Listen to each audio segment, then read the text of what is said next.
Charges 5 microcoulomb and 10 microcoulomb are placed 1 meter apart. Work done in bringing these charge at a distance of 0.5 metre from each other.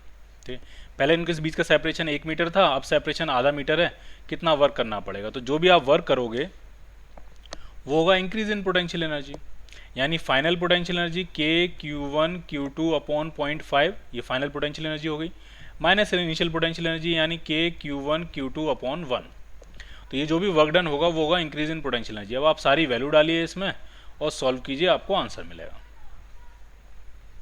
Clear? ये 0.5 का मतलब ऊपर 2 आ जाएगा और 2 minus 1 will be 1. तो इसका answer आया के Q1 Q2. के कितना है? तो के होता है 9 इंटू 10⁻8 ऐसा यूनिट्स, और चार्ज जो दिया वो 5 माइक्रोकूलम इंटू 10 माइक्रोकूलम, तो ये 50 इंटू 10⁻12 हो जाएगा. सॉरी, ये 9 इंटू 10⁻9 और 50 इंटू 10⁻12 हो जाएगा. तो ये +9 और एक 0, 10 हो गया, तो 10 की पावर -2 बचा, और ये आपका हो जाएगा 45. सो your answer is 45 into 10⁻2 joule. इतना वर्क करना पड़ेगा. C part.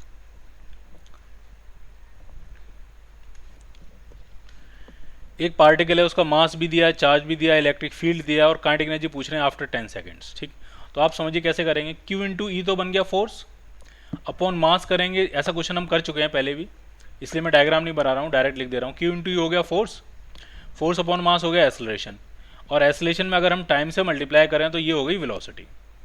तो आपको वेलोसिटी पता लग गई, टी टाइम के बाद वेलोसिटी कितनी होगी. अब तो सिर्फ काइनेटिक एनर्जी लिखनी है, तो काइनेटिक एनर्जी सिंपली क्या करोगे आप, हाफ mv². क्लियर? सारी वैल्यू डालिए, सॉल्व कीजिए, आपको आंसर मिलेगा.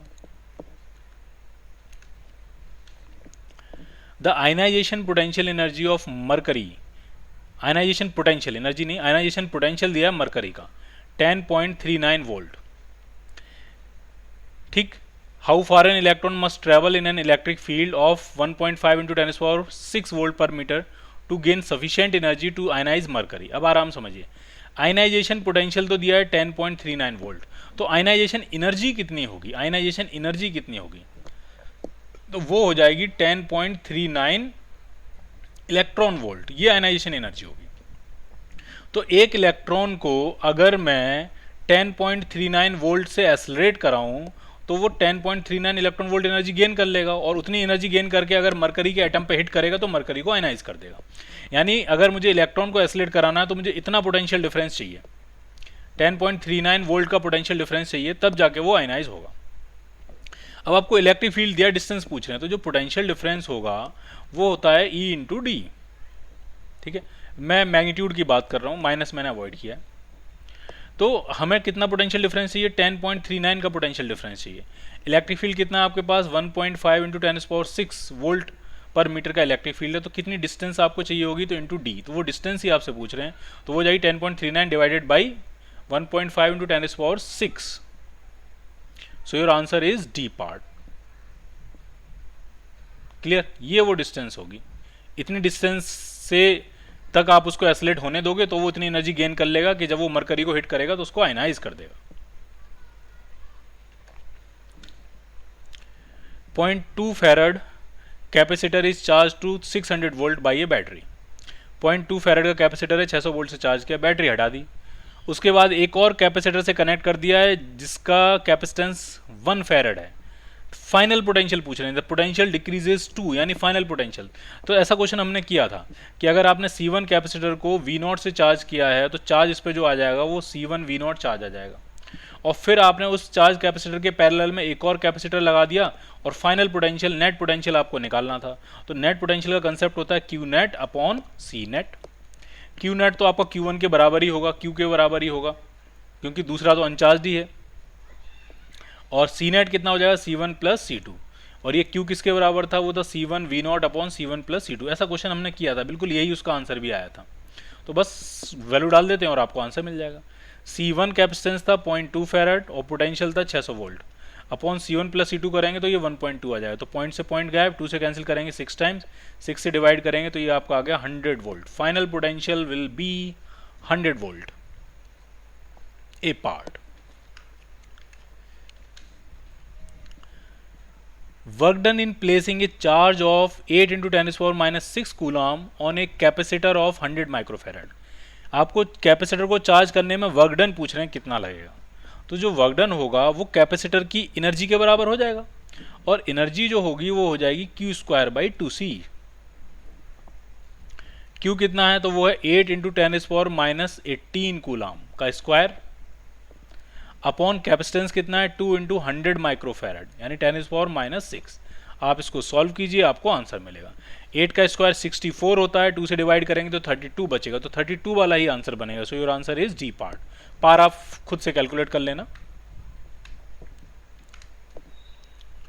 In a parallel plate capacitor, the separation between the plates is 3 mm with air between them. Now 1 mm thick layer of material of dielectric constant 2 is introduced between the plates. मतलब एक parallel plate capacitor है, separation 3 millimetre था। अब उसमें उन्होंने क्या किया कि पूरे में डाइलेक्ट्रिक नहीं भरा है, सिर्फ थोड़े से रीजन में 1 मिलीमीटर वाले रीजन में डाइलेक्ट्रिक भर दिया। ठीक, डायग्राम देखिए। ये मान लिया कैपेसिटर था और ये सेपरेशन था 3 मिलीमीटर।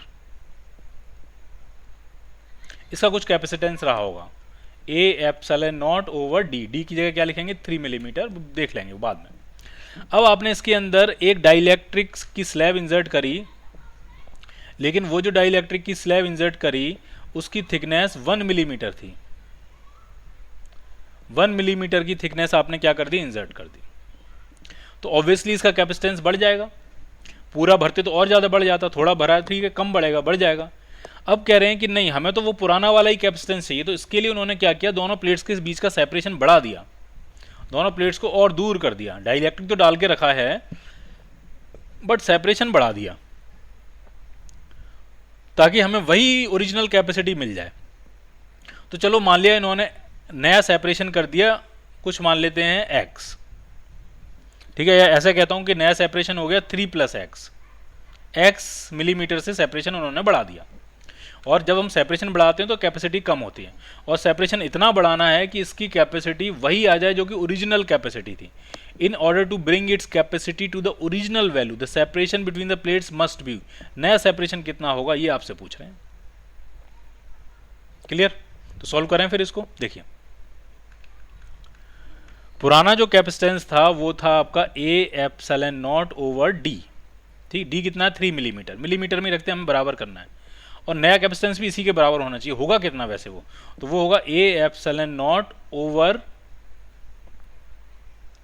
डी। डी कितना है अब 3 + x, ठीक है, डी माइनस टी। 1 मिलीमीटर की स्लैब डाली आपने, 1 मिलीमीटर की स्लैब है, तो -1 प्लस टी बाई के यानी 1/k। के कितना है 2 दिया। ये आपको याद आ रहा है फॉर्मूला? अगर हम स्लैब डालते हैं पार्शियली फिल्ड होता है तो कैपेसिटेंस होता है A epsilon not over D minus T plus T by के। तो वही मैंने फॉर्मूला लगा रहा हूँ।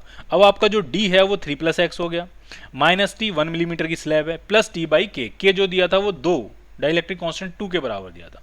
अब हम इसको सॉल्व करेंगे, आंसर निकालेंगे, कोई बिल्कुल भी मुश्किल नहीं है। ए एप्सिलॉन नॉट से एप्सिलॉन नॉट कैंसिल, पलट के ऊपर ले जाते हैं तो 3 = आपका आ जा रहा है 3 - 1 करेंगे तो 2 + x + हाफ। तो x जो आया वो आपका 0.5 आ रहा है, 0.5 मिलीमीटर। तो कितना सेपरेशन बढ़ाना होगा, 0.5 मिलीमीटर सेपरेशन जो है वो बढ़ाना होगा। तो नया सेपरेशन कितना हो जाएगा, नया सेपरेशन पूछ रहे हैं आपसे। Now the new separation, the separation between the plates must B, so it is 3.5 millimetre.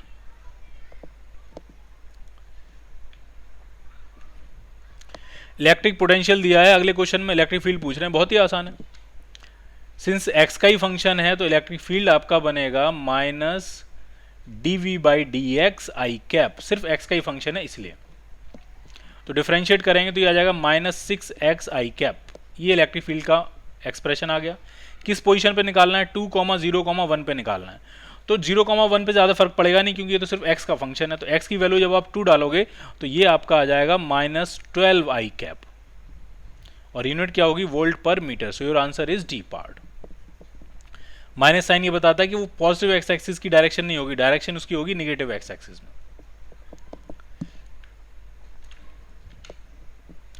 Electron है, उसका मास m है, चार्ज e है, उसको एसलेट कर रहे हैं रेस्ट से through a potential difference v in a vacuum.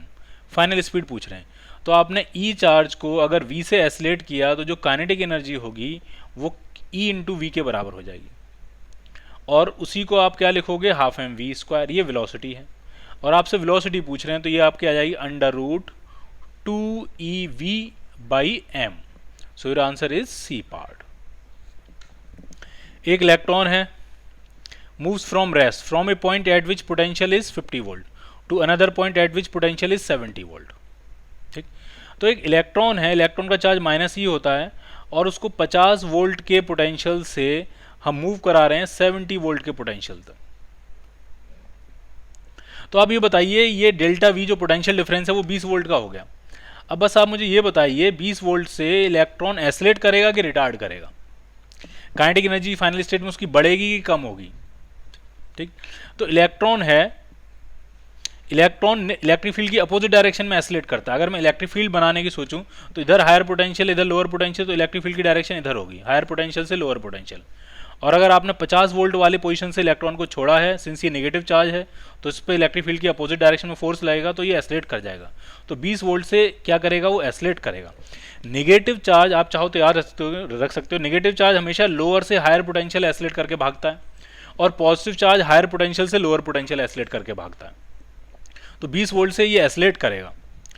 ठीक है, तो कितनी फाइनल काइनेटिक एनर्जी गेन कर लेगा? इनिशियली अगर रेस्ट से छोड़ा गया है तो जो फाइनल काइनेटिक एनर्जी होगी वो 20 इलेक्ट्रॉन वोल्ट के बराबर होगी।